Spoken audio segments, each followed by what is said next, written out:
고린도후서 5장 14절로 15절까지 찾으셔서 한 목소리로 합독을 하겠습니다. 그리스도의 사랑이 우리를 강권하시는도다. 우리가 생각하건대 한 사람이 모든 사람을 대신하여 죽었은즉 모든 사람이 죽은 것이라.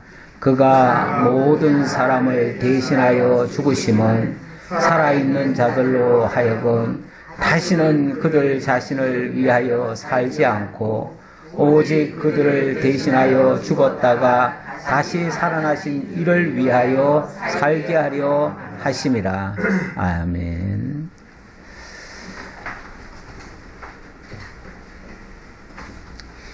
예, 오늘은 예수 그리스도께서 죽으시고 또 부활하신 날을 맞아서 고린도후서 5장을 살펴보고자 합니다. 고린도후서 전체는 화목하게 하시는 복음의 내용입니다.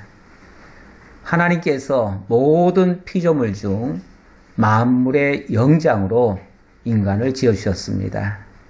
그런데 그 영장인 인간이 굳이 하나님이 하라는 일은 안 하고 하지 말라는 일을 했습니다. 그것이 선악을 알게 하는 나무의 열매를 따먹은 일이고 그 결과로 하나님과 인간은 그만 불화하게 되었습니다. 좀 더 심하게는 원수가 되었습니다. 다시는 만날 수 없는 상황이 되어버렸습니다. 그것을 먹는 날은 정령 죽으리라고 하셨기 때문에 이제 인간은 죄와 사망의 포로로 잡혀 들어갔습니다. 이제 인간에게는 어떠한 소망도 없게 되었습니다. 그대로 놔두면 죄와 사망 가운데서 영원히 끝나는 그런 인생이었습니다. 그런 인생에게 첫사람 아담에게 하나님께서 가죽옷을 지어 가지고 친히 찾아오셨습니다. 그 사건이 바로 장차 당신의 독생자 예수 그리스도를 마치 한 마리 어린 양 제물처럼 잡으셔서 우리를 대속하여 건져내시기 위해서 하실 일을 예표적으로 보여준 사건이었습니다. 그리고 마침내 죄악이 가득 찬 이 세상 가운데 하나님께서 당신의 독생자를 어린 양처럼 연약한 모습으로 보내어 주셨습니다. 그리고 모든 사람들로부터 멸시와 천대를 받고 비천하게 사시다가 마침내 십자가에 못 박히시는 이런 결과에 이르게 되었습니다. 그렇게 해서 예수님이 그냥 죽으시면 그의 죽음과 우리와는 아무런 상관이 없습니다. 그런데 그 예수께서 하나님의 의를 가지고 인간의 죄를 대신하는 이러한 역사를 하신 겁니다. 그래서 예수는 죽으실 때에 죄인이라는 죄명을 가지고 죽으셨습니다. 하지만 그 죄는 당신의 죄가 아니라 그야말로 죄가 없으신 그분이 진짜 죄인인 우리를 위하여 대신 죽어주시고 그리고 3일 만에 또 부활을 하셨습니다. 죽으면 죽음으로 끝이 아니라 3일 만에 부활하심으로 더 이상 죽음이라고 하는 문제는 그리스도 예수 안에서 완전히 해결하시는 이런 역사를 이루신 것입니다. 그가 비록 죄에 대해서는 죽으셨지만 의에 대해서는 다시 살게 하심으로써 이제는 죽었던 우리들, 죄인이었던 우리들, 악한 우리들을 대신해서 그리스도 예수 안에서 의인이 되게 하시고 이제는 하나님과 화목하게 하시는 이러한 역사를 하시려고 이러한 과정을 밟으신 것입니다. 제가 화목하게 하는 복음이라고 고린도후서를 말씀드렸는데 여기서 화목이라고 하는 것은 우리끼리 화목하라는 이야기가 아니고 근본적으로 원수되었던 하나님과 우리 사이가 화목하게 되는 이런 과정이다 그 말입니다. 이것이 성경 전체에서 우리들에게 다가오신 하나님의 모습입니다. 하나님은 우리에게 화해의 손짓을 하신 겁니다. 손을 내미신 거예요. 당신의 독생자를 죽이시면서까지 우리를 살리시겠다고 이 놀라운 역사를 하신 겁니다.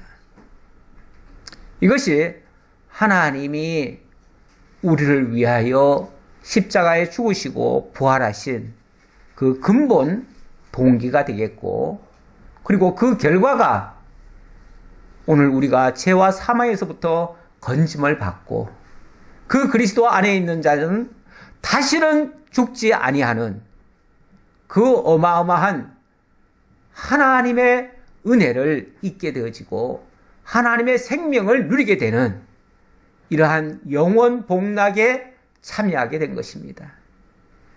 이날을 어찌 우리가 기쁘다 하지 않을 것이며 어찌 그렇게 하신 그 하나님을 찬양하지 않을 수 있겠습니까?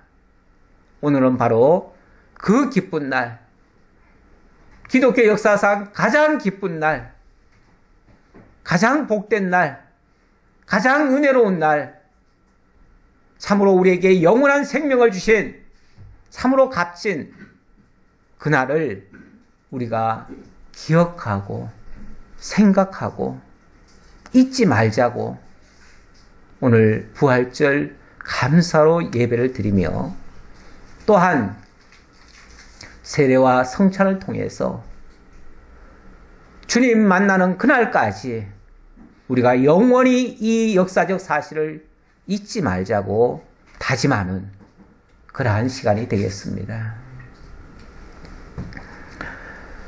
예. 이렇게 하시기 위해서 하나님이 화해의 손짓으로 화목하게 하시는 역사를 하시는데 그때에 하나님이 하시는 방법, 그것이 14절에 보니까 그리스도의 사랑이 우리를 강권하시는도다. 강권하시는도다. 예, 하나님의 사랑. 하나님이 당신의 독생자 그리스도를 통해서 우리에게 먼저 사랑으로 다가오셨다는 겁니다.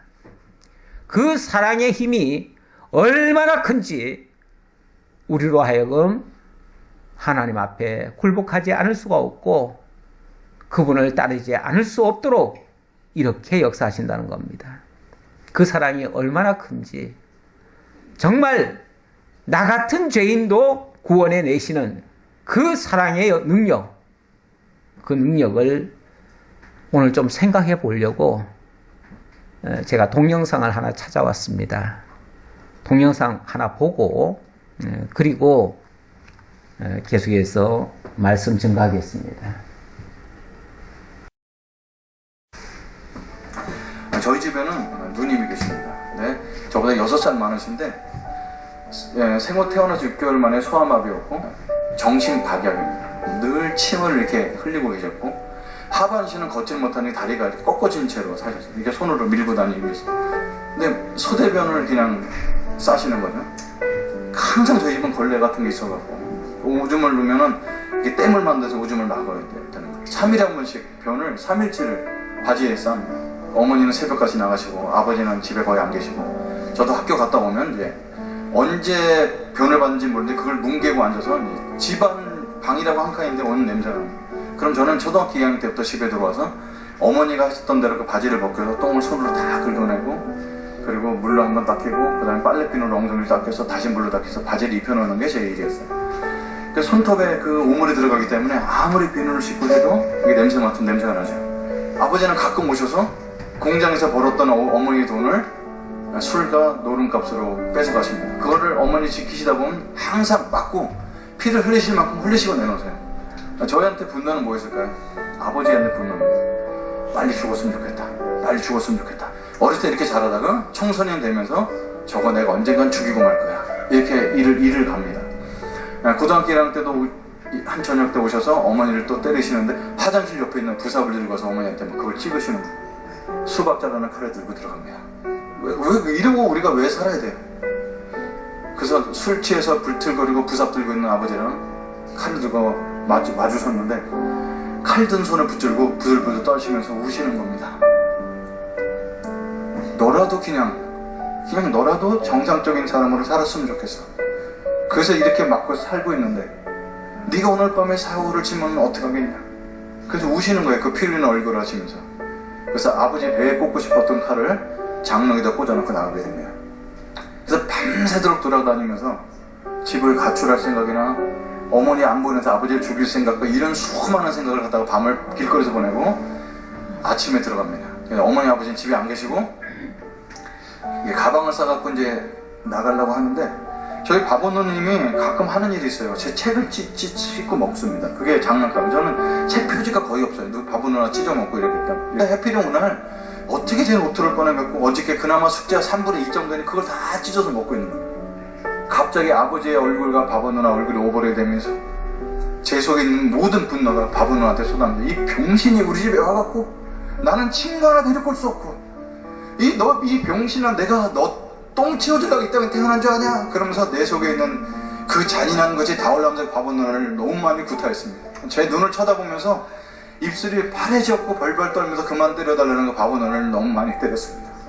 그럼 이제 연탄불에 물을 데워갖고 목욕시키려고 이렇게 벗겼는데 가슴서부터 등허리까지 너무 시커멓게 먹는 게 많은 거예요. 제가 그날 때린 것이 너무 심하게 때려나갔고 그래서 어머니 오기 전에 목욕시키고 옷을 입혀놓고 엄마 오늘 목욕 안 시켜도 돼요. 제가 다 시켰어요. 그래서 어머니는 제가 착한 줄 알고 그렇게 한 달 보름을 시켜서 먹는 자tuk이 다 없을 때까지 시켰습니다.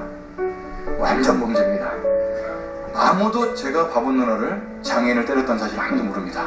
그리고 3년 뒤에 제가 재수를 할 때 저희 누님은 26살 나이로 돌아가셨습니다. 그래서 제가 운구도 하고 화장대에서 화장까지 했어요. 아무도 몰라요.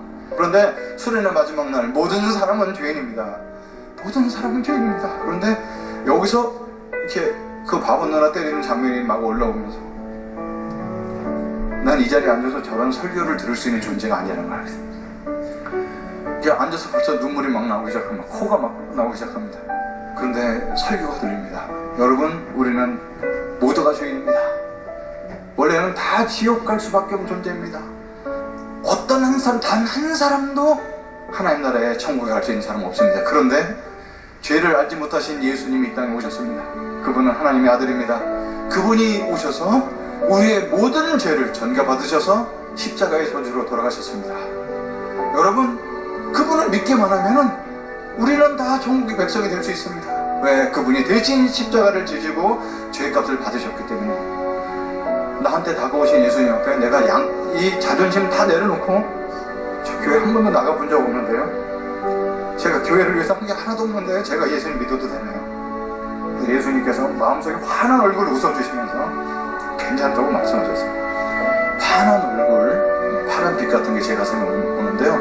눈, 코, 입은 없는데 나를 향해서 환하게 웃어주는 분을 만나게 됩니다. 그리고 이제 숙소로 다시 돌아가는데 그렇게 고생했던 어머니 얼굴이 떠오르었는데 아버지 얼굴이 떠오르면서 세상에서 가장 잔인하고 못된 인간 우리 아버지라고 생각했는데 아버지랑 비교할 수 없는 잔인성이 제게 있다는 걸 깨닫게 됩니다. 그리고 아버지에 대한 얘기가 5살 때부터 혼자 살다시피 하시고 일본에 강제징용 갔다 오시고 월남전에 참석해서 사람도 죽이시고 이런 트라우마가 많으신 분인데 나라에서 받는 훈장 받은 그거 갖고 술 드시다 알코올 중독 드시고 보니까 저희 아버지는 저보다 더 불쌍하게 사셨던 분인 거예요. 그냥 그 숙소에서 그 숙소로 걸어 들어가는 그 짧은 순간에 그냥 나도 모르게 중얼거리면서 서울 올라가면 아르바이트를 해서라도 아버지 식사 한번 같이 했으면 좋겠다 이런 생각이 드는 거죠. 나중에 돌아보니까 그게 죽이고 싶었던 아버지를 용서하는 순간이었습니다. 누가 나한테 용서하라고 강요한 것도 아니에요. 근데 아버지의 삶이 이해되고 내가 아버지보다 더 잔인한 사람이라는 거를 알게 되니까 화해가 되는 거죠. 그래서 예수님이 온 것은 나한테 생명을 주시려고 하죠. 그렇구나. 생명이라는 것이 뭐 내가 죽어서 생명을 얻는 것이 아니라 이렇게 죽이고 싶은 미움과 분노가 이렇게 많았던 마음에 갑자기 평화가 오고 죽이고 싶었던 아버지도 용서하는 마음이 들고 세상이 완전 달라보이는데 이게 생명이구나 알게 됐습니다. 예수님은 이 땅에 우리에게 생명을 주시려고 오신 거예요. 그리고 또 풍성한 삶을 위해서 오셨다고 요한복음 10장 10절에 있습니다.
예.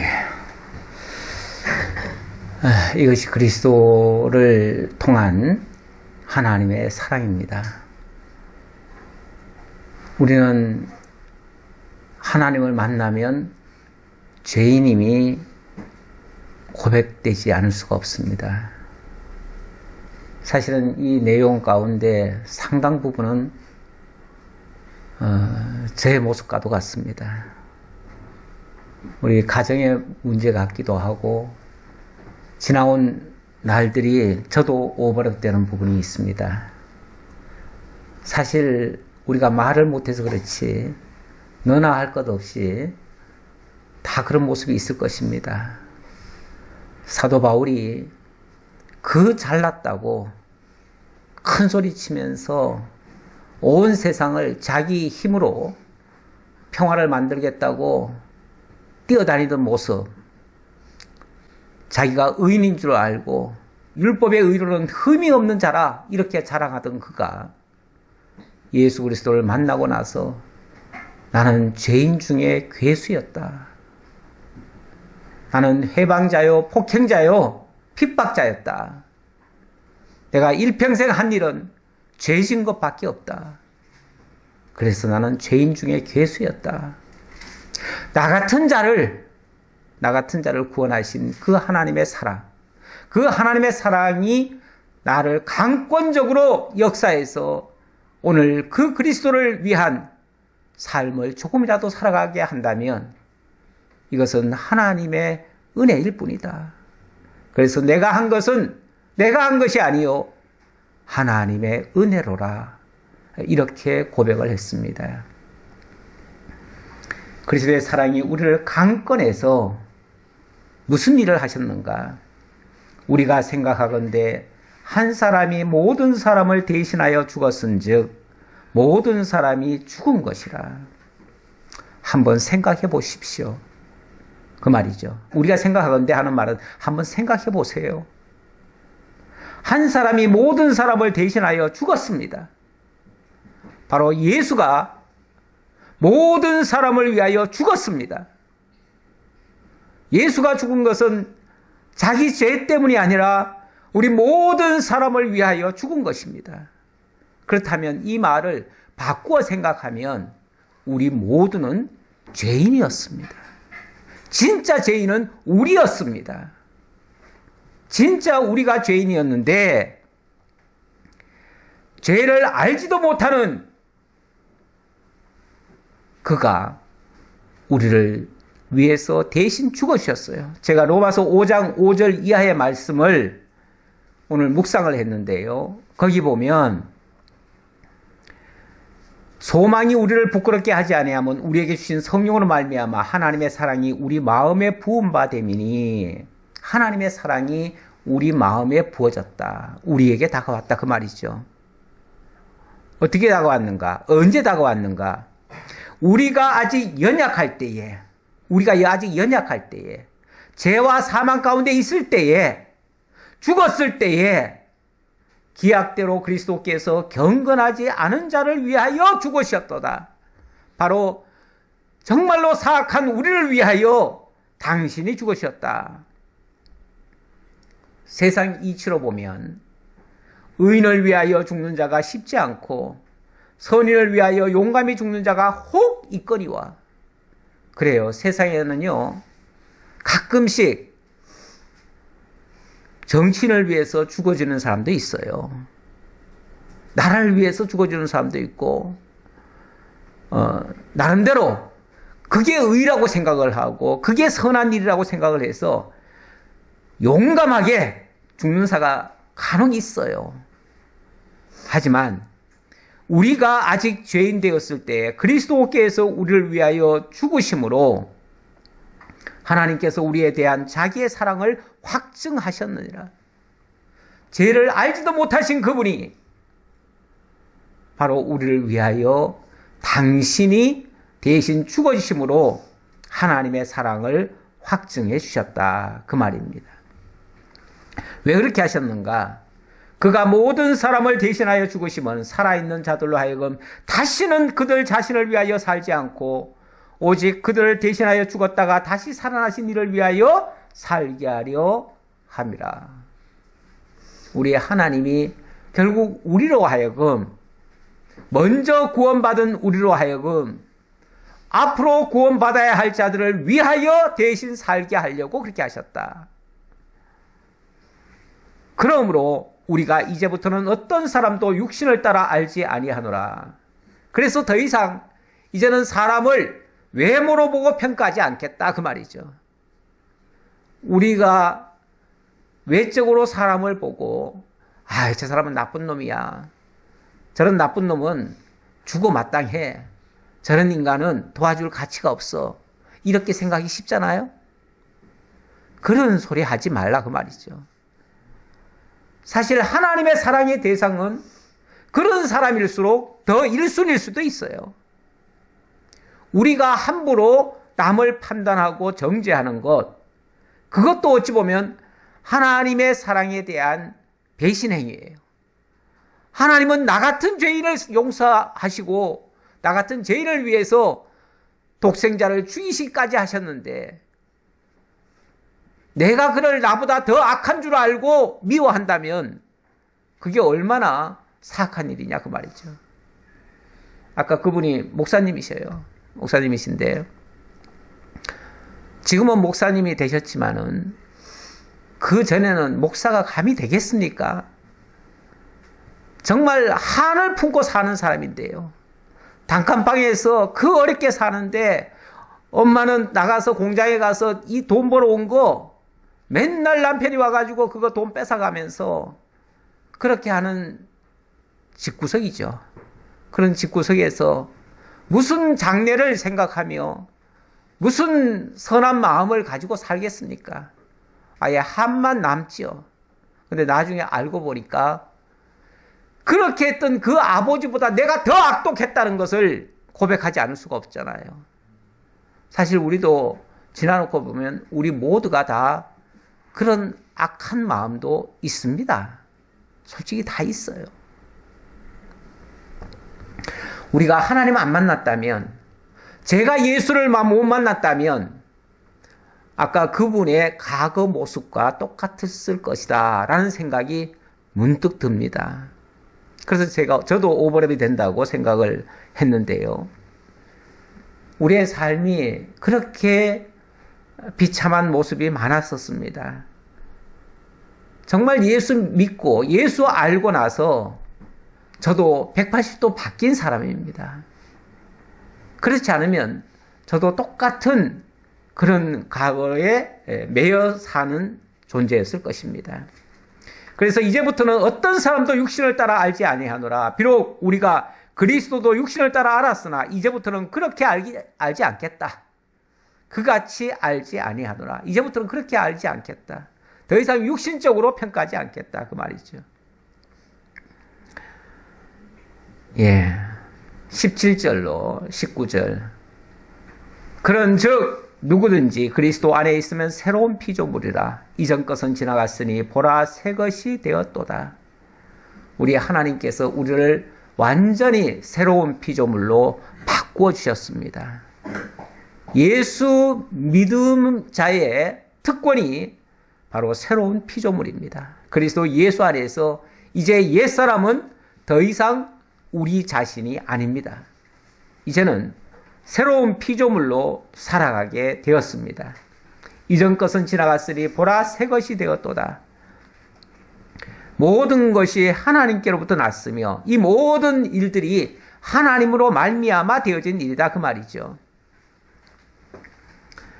이제는 더 이상 과거의 옛사람 나가 아니라 이제 그리스도 예수 안에서 새사람 된 나, 성령의 전이 된 나, 성령과 함께 동행하는 나, 하나님의 뜻을 따라 살아가는 나, 과거에 나 자신을 위해서 살던 존재가 아니라 이제는 하나님을 위하여 살아가는 존재로 바뀌어졌다 그 말입니다. 그리고 그가 그리스도로 말미암아 우리를 자기와 화목하게 하시고 또 우리에게 화목하게 하는 직분을 주셨다 이렇게 말하죠. 일단 기본적으로 그리스도께서 하신 일은 하나님과 우리 사이에 원수된 그 담을 헐어버리시고 그리고 화목을 이루신 겁니다. 하나님과의 화목, 이것이 제1순위입니다. 우리 인생의 제1순위. 죄 아래에 있던 자들은 하나님 만나지 않으면 그냥 사라져버릴 존재에 불과해요. 근데 하나님을 만나는 순간 우리의 값은 새로운 피조물로 바뀌어지고 이제 고귀한 하나님이 처음 만물의 영장으로 지었던 그 본래의 목적대로 쓰임받는 존재가 되어져요. 정말 가치로운 인생으로 바뀌어지는 겁니다. 하나님 만나지 못하면 우리는 어디서부터 와서 어떻게 살다가 어디로 가는지도 모르고 그냥 태어났으니까 사는 것이고 살다 보니까 때가 되면 죽어서 그냥 끝나는 인생. 누구 말 맞다나 괜히 왔다 가는 인생. 이 땅에 쓰레기만 남기고 가는 인생. 그런 존재도 될 수 있었는데 이제 우리는 하나님의 나라의 백성으로 새로운 피조물로 이제 이 땅에 있는 하나님의 택한 백성들을 위하여 살아가는 그들을 하나님과 화목시키는 그 화목의 직분을 가지고 왕같은 제사장, 거룩한 제사장의 사역을 감당하며 살아갈 수 있는 그런 존재로 바뀌었다 그 말입니다. 곧 하나님께서 그리스도 안에 계시사 세상을 자기와 화목하게 하시며 그들의 죄를 그들에게 돌리지 아니하시고 화목하게 하는 말씀을 우리에게 부탁하셨느니라. 그들의 죄를 그들에게 돌리지 않는다. 더 이상 죄값을 묻지 않는다. 그리스도 예수 안에서는 다시 정죄함이 없도록 그렇게 하나님이 은혜로 다가오셨다 그 말입니다.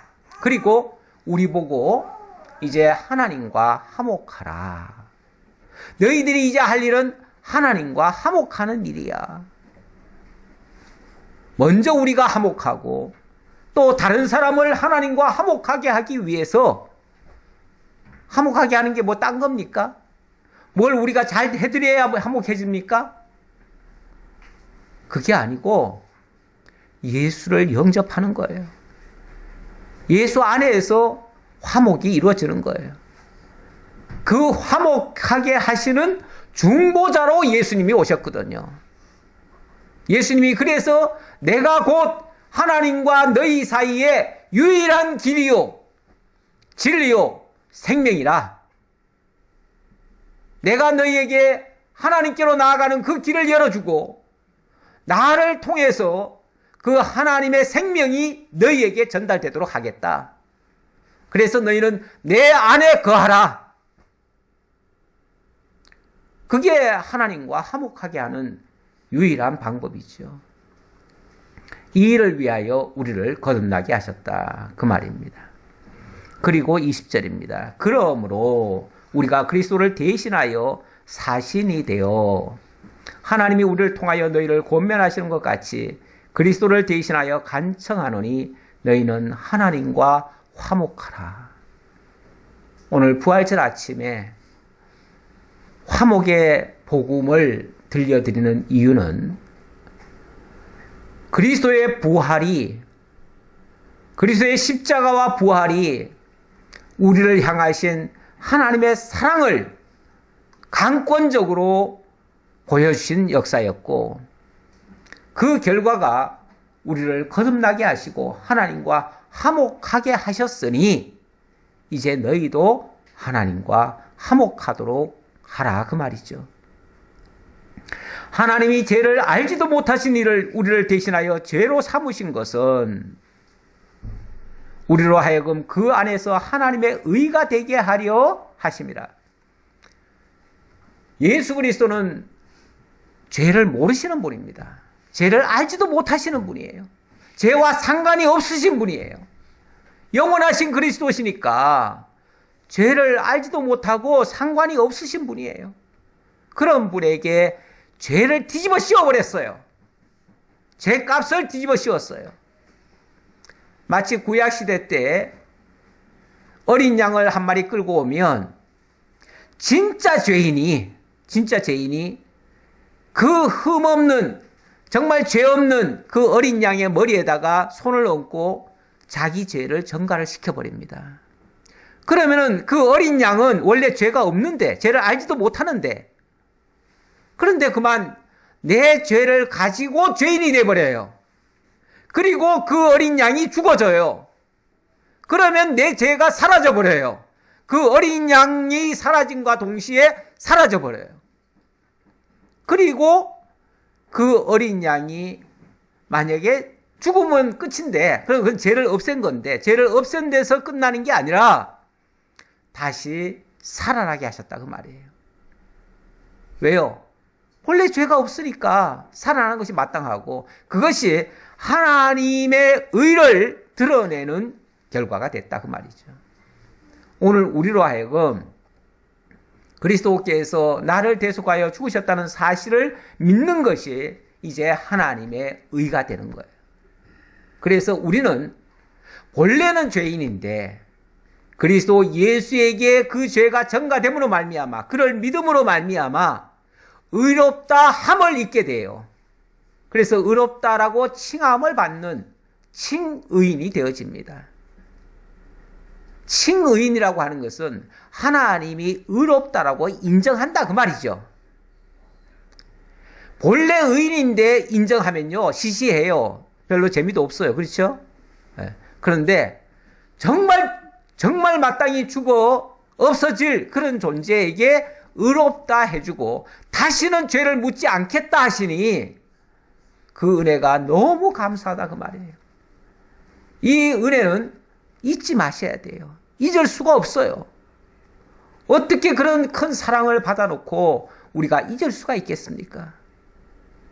오늘 부활절 이날이 바로 그 은혜를, 그 사랑을 잊지 말자고 우리 다시 한번 결의하고 결심하는, 그리고 이제는 화목하는 일에 더 힘을 쏟겠다고 하는 자기 결심을 하는 날이 되겠습니다.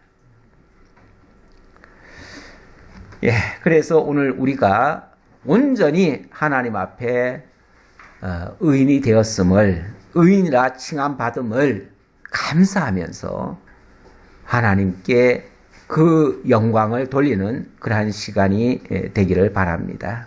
기도하겠습니다.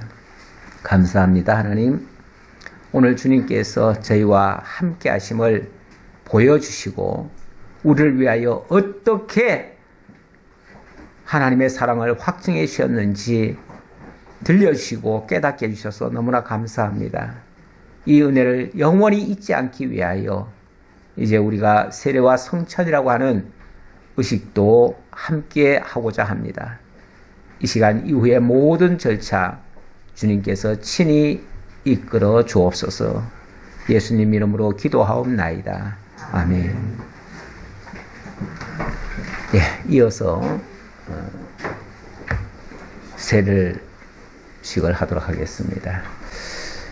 예, 오늘 세례 받을 사람은 천리사입니다. 리사. 우리 리사야 울지마. 예? 예. 괜찮아요. 우는 거 아무 상관없고요. 예. 아기가 우는 건 정상입니다. 예. 예, 이 자리에 송수 권사님이 함께 자리했습니다. 우리 황혜정 씨도 옆에 오셔도 괜찮은데 거기요. 사진은 누구한테 맡기고, 왜냐하면 증인을 많이 세우려고요. 우리 황보엽 성도님이 사실은 이제 아기도 낳고 또 사업도 하고 몸도 사실 조금 안 좋습니다. 그런데 여러모로 힘든 가운데서 이렇게 좀 아기 키우느라고, 뭐 여러분들 다 키워봤지만은 어린 때에 아기 키우는 거 이거 전쟁입니다. 전쟁 지금 하고 있는 중입니다. 그래도 전쟁에서 이기고 오늘 부활절을 맞아서 정말 하나님 앞에 우리 자녀를 하나님의 사람으로 키워보겠다고, 그래서 큰 결심을 하고 오늘 세례를 받기로 했습니다. 사실 유아 세례는요, 아기가 본인이 신앙을 고백할 수가 없어요. 그래서 그 아기는 뭐 믿는지 안 믿는지 솔직히 잘 몰라요. 우리가 잘 모르는데 어쨌든 어머니의 신앙입니다. 어머니의 신앙인데, 우리 가서 성경 한 구절 보고 얘기할게요. 예, 성경은 고린도전서 10장 1절 보겠습니다.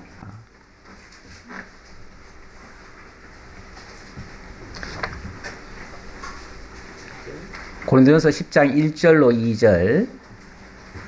형제들아, 나는 너희가 알지 못하기를 원하지 아니하노니 우리 조상들이 다 구름 아래에 있고 바다 가운데로 지나며 모세에게 속하여 다 구름과 바다에서 세례를 받고. 여기 이제 민족적 세례죠. 이스라엘 민족이 출애굽하면서 홍해를 건넜습니다. 그리고 낮에는 구름기둥, 밤에는 불기둥 사이를 통과하면서 약속의 땅으로 가는 그 과정 이야기입니다. 이 이야기가 여기서는 뭐라고 표현을 하냐면 세례다 이렇게 얘기를 하네요. 세례래. 세례. 아니, 홍해를 건넜는데 그게 세례래요. 근데 홍해가 그냥 홍해입니까? 그 홍해는요, 죽음의 바다예요. 그렇죠? 죽음이에요. 바다에 들어가서 살 자 있습니까? 없어요. 바다에 들어가면 죽는 거예요. 실제로 이스라엘 백성들이 바다 앞에서 하나님이 건너라고 했을 때 처음부터 예, 알겠습니다, 고맙습니다 하고 들어간 게 아니에요. 다 원망하고, 우리를 이 광야에서 다 죽이려고 여기까지 데려왔느냐 하고서 다 원망했어요. 그렇잖아요. 이제 길이 없잖아요. 유일한 길은 바다밖에 없어요. 나머지는 하나님이 다 막아주셨어요. 미안해, 내가 소리 질렀어. 다 막았어요. 다 막고 바다만 열어놓은 거예요. 양쪽에는 산이 있고요. 산 사이에 이리 가라 해가지고 들어가 봤더니 믹돌과 비하이로 사이에 바다가 펼쳐진 거예요. 그거 보고 백성들이 다 놀랬어요. 우리를 완전히 여기 집어넣고 한순간에 다 죽여버리겠구나, 이렇게 생각했어요. 그런데 뒤에서는 애국 병사들이 쫓아옵니다. 이제는 완전 사면초가예요. 어디 갈 데 없어요. 아무데도 갈 데 없어요. 그때에 하나님께서 바닷길을 열어주십니다. 그리고 바다로 들어가라는 거예요. 거기 들어가면 죽는 겁니다. 원래는 죽는 거죠. 그런데 희한하게 그 바다가 쫙 갈라지면서 양쪽에 물이 벽을 쌓아요. 이제는 더 이상 피할 데가 없으니까 그리 간 거예요. 그리고 그들이 다 지나가서 나오니까 그때에 애국 병사들이 뒤쫓아와 가지고 그 바다로 다시 그들도 들어옵니다. 그런데 그 순간 어떻게 됩니까? 물이 덮여버려요. 그리고 거기서 다 죽어요. 결국 그 바다는 죽음의 바다예요. 죽음의 바다인데 그 죽음의 바다를 언약 자손들은 다 통과를 했어요. 이게 세례입니다. 세례라고 하는 것은 원래 죽고 사는 것을 얘기하는 거예요. 옛사람은 죽고 새사람으로 거듭나는 것을 얘기하는 거예요. 과거 하나님 모르던 자, 하나님과 원수됐던 자들이 다 죽고 이제는 그리스도 예수 아래에서 새로운 피조물로 거듭난 걸 가리키는 거예요. 이걸 그리스도께서 친히 당신이 죽으시고 당신이 살아나심으로 보여주셨고 오늘 우리에게도 그 세례를 받으라는 거예요. 그래서 오늘 세례 받는 것은 비록 우리가 의식이지만 이 의식 속에는 옛사람은 죽고 새사람으로 거듭나서 이제는 하나님의 자녀로 성장한다. 그리고 영원히 하나님과 함께 살 자다. 이거를 가르쳐주는 의미가 되겠습니다. 오늘 특별히 제가 송수 권사님을 옆에 앉혔습니다. 그리고 언니 되는 항혜정 성도님을 옆에 앉혔어요. 왜냐면은 왜 할머니를 사실 증조모입니다. 그렇죠? 증조모를 왜 옆에 앉혔느냐? 우리 디모데의 신앙을 보면 그의 외조모가 그 영향을 주어서 그 신앙적 바탕 속에서 자라서 그 디모데라고 하는 아주 훌륭한 인재가 만들어진 겁니다. 이 외가 쪽이요, 원래 영향력이 더 좋습니다. 그렇죠? 예. 외할머니의 영향력 굉장히 좋습니다. 외할머니 쪽에서의 신앙이, 원래 신앙은요, 유대인들은 아버지의 전통을 따르는 게 아니고요, 신앙의 유산은 어머니를 통해서 전가가 되어집니다. 어머니가 늘 곁에서 함께 하면서 말씀을 전해줄 수 있기 때문에 그렇습니다. 아버지는 늘 밖에 나가서 돈 벌어오는 게 바빠가지고 신앙 교육을 잘 못 시켜요. 우리 증조모로부터 이 신앙의 유산이 돼서 우리 권사님이 우리 교회에 아주 산 증인입니다. 제일 먼저 오셔서 제일 오랫동안 함께 하셨는데 어쩌면 하나님 부르시기 전에 마지막으로 우리 증손녀에게 이 신앙의 유산을 물려주고 그리고 떠나는 그러한 모습으로도 우리가 기억할 수 있을 것 같습니다. 서약부터 먼저 받겠습니다. 원래 엄마가 이렇게 이제 신앙으로 앞으로 키우겠다라고 하는 그런 서약을 하는 거기 때문에 제가 그냥 편의상 두 분 부모님이라고 얘기를 할게요. 증조모 송수 권사와 어머니 항보엽 성도는 이 아이가 예수 그리스도의 피로 죄 씻음과 성령의 새롭게 하시는 은혜를 받아야 할 줄을 믿으십니까? 예. 두 분은 자신의 구원을 위하여 힘쓰는 것처럼 이 아이에게도 예수를 주와 그리스도로 믿고 하나님의 언약에 참여하도록 힘써 붙들어 주시겠습니까? 예, 두 분은 겸손한 마음으로 하나님의 은혜를 의지하며 친히 경건한 모범 보이기를 힘쓰며 위하여 기도하며 거룩한 교회의 진리와 생활을 가르치며 주의 교양과 훈계로 양육하기를 서약하십니까? 예. 이제 세를 베풀겠습니다. 기도하겠습니다. 하나님의 택하심을 받은 천 미사에게 성부와 성자와 성령의 이름으로 세례를 주노라. 아멘.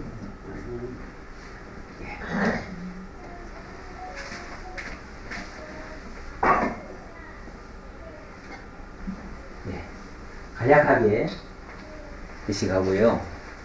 제가 기도하겠습니다. 사랑과 은혜가 많으신 아버지 하나님, 오늘 유아세를 받은 천 리사를 창세전 그리스도 안에서 택정하시고 예수 믿는 성도의 가정에서 태어나게 하시고 특별히 외증조모와 어머니의 신앙유산을 물려받게 하시오니 감사합니다.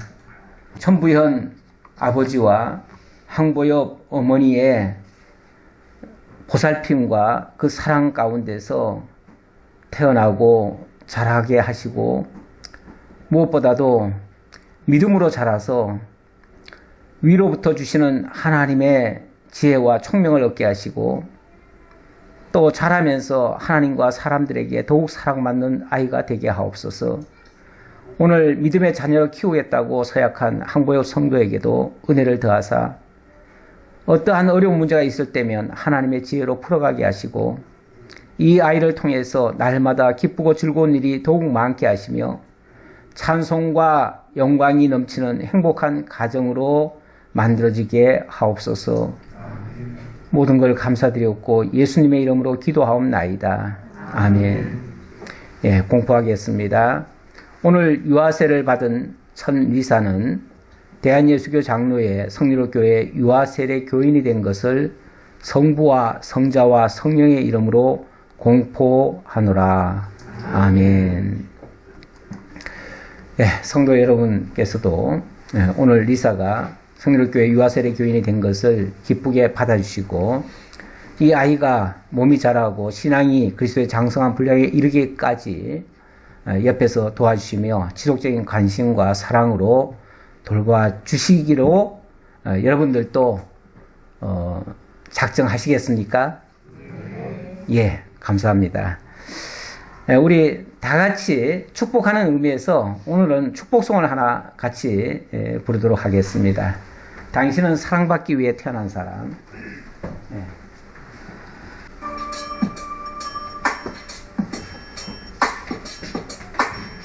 당신은 사랑받기 위해 태어난 사람. 당신의 삶 속에서 그 사랑받고 있지요. 당신은 사랑받기 위해 태어난 사람. 당신의 삶 속에서 그 사랑받고 있지요.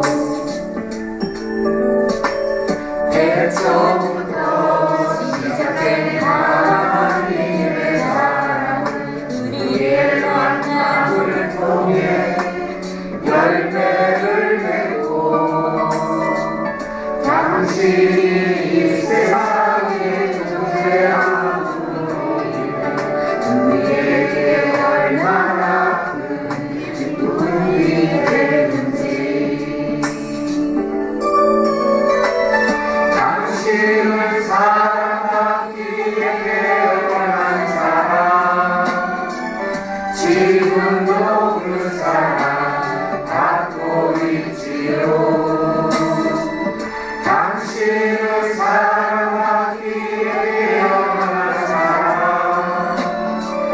지금도 그 사랑 받고 있지요. 예, 이어서 성찬식을 하도록 하겠습니다. 말씀도 이어서 보겠습니다. 고린도전서 10장 3절로 4절입니다. 3절 먼저 보겠습니다.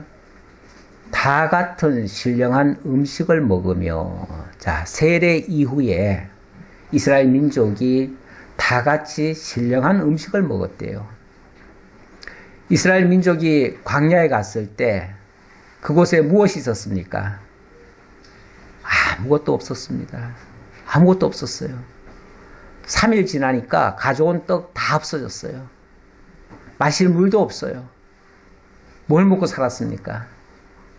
그때 하늘에서 만나가 내렸습니다. 그것도 매일같이. 언제까지요? 40년 동안. 하루도 빠지지 않고 만나가 내렸어요. 하늘 양식을 내려주신 것입니다. 비록 그때는 육신이지만 그래도 하늘에서 내려진 그 양식을 보이셨는데 이 양식은 장차 우리 주 예수 그리스도께서 하늘로서 내려오셔서 우리에게 영원한 생명의 양식이 되어 주실 것을 가리킨 것이었어요. 그러면서 너희가 내 몸을, 내 살을 먹으라, 이런 표현을 하셔요. 물론 이것을 문자 그대로 이해하면 이상하지요. 사람이 어떻게 살을 먹습니까? 그런데 그것이 당신을 통해서 영원한 생명의 양식으로 주어지겠다, 그 말입니다. 그래서 오늘 성찬은 바로 더 이상 우리가 옛사람처럼 세상 양식이 아닌 하나님의 양식, 하늘 양식을 먹고 살 것을 가리키는 그러한 의미가 있겠습니다. 자, 분병을 하도록 하겠습니다. 우리 장로님 나오셔서 해주시죠. 장로님이 떡을 하나 주시죠.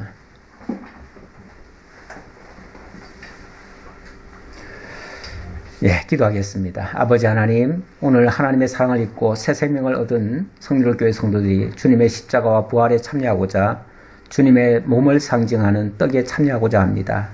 이 떡을 뗄 때 그 의미를 모르고 먹는 자가 한 사람도 없게 하시고, 내 몸이 귀한 줄 알고 사랑하듯이 한 떡에 참여한 주의 형제들도 귀히 여기며 서로 사랑하며 살아가게 하옵소서.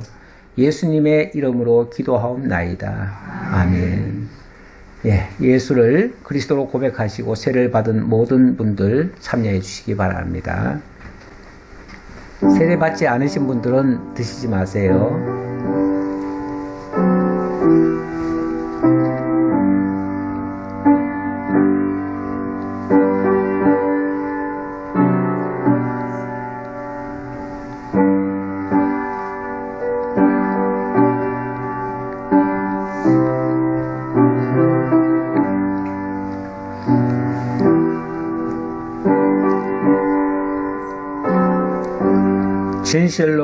진실로 너에게 이르노니 믿는 자는 영생을 가졌나니 내가 곧 생명의 떡이니라. 너희 조상들은 광야에서 만나를 먹었어도 죽었거니와 이는 하늘에서 내려오는 떡이니 사람으로 하여금 먹고 죽지 아니하게 하는 것이니라. 나는 하늘로서 내려온 살아있는 떡이니 사람이 이 떡을 먹으면 영생하리라. 내가 줄 떡은 곧 세상의 생명을 위한 내 살이니라. 아멘.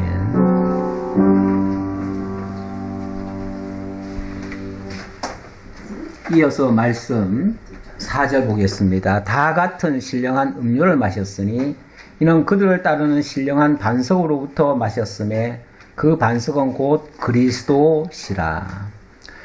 출애굽한 백성들이 광야에서 먹을 것이 없었습니다. 그리고 마실 물도 없었습니다. 어쩌다가 물을 발견했는데 물에 기름이 둥둥 떠 있습니다. 그쪽 지역이 석유 같은 물이 나는 거예요. 그러니까 먹을 수가 없어요.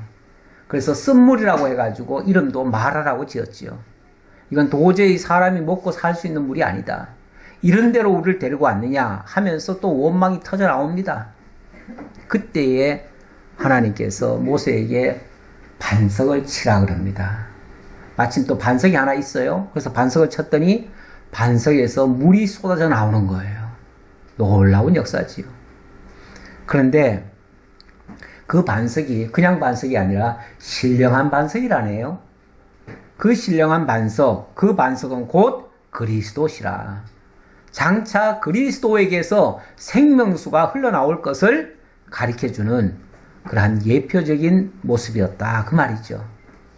광야의 백성들은 반석에서 나는 물을 먹었지만 오늘 우리는 그리스도에게서 나오는, 그리스도가 흘리신 그 피를 믿음으로 말미암아 영원히 사는 생명의 피가 되는 것입니다. 오늘 이 포도주는 바로 그런 의미를 기억하고 마시는 겁니다. 주님 오시는 그날까지 이것을 잊지 말라, 기념하라 하셨으니 저희도 기념합니다. 나눠주시기 바랍니다.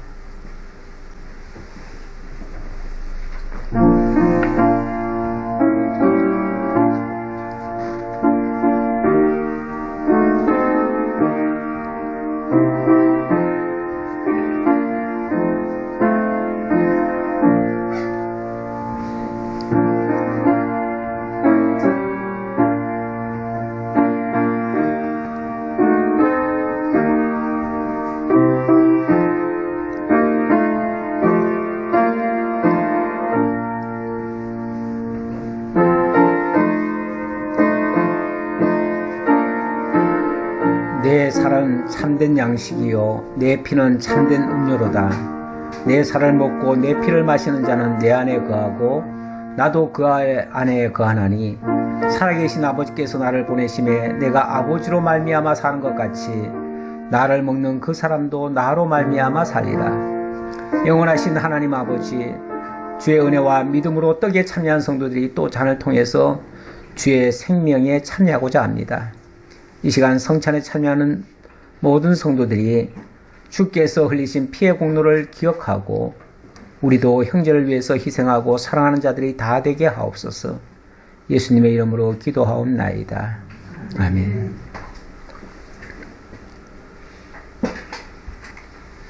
네, 기도하겠습니다. 주 예수께서 그리스도이심을 몰랐다면 우리는 아무런 의미 없이 살다가 허무하게 사라져버릴 무가치한 인생들이었습니다. 하지만 하나님께서 이 놀라운 비밀의 역사를 알려주시고 우리가 창세전 그리스도 안에서부터 택정함을 입고 때가 됨에 불러서 하나님의 자녀가 되었다는 이 사실 깨우쳐 주셔서 너무나 감사합니다.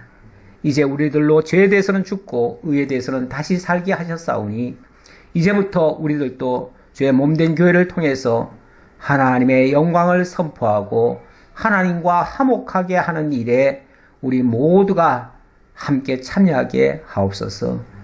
모든 것에 감사드리며 우리 주 예수 그리스도의 이름으로 기도하옵나이다. 아멘.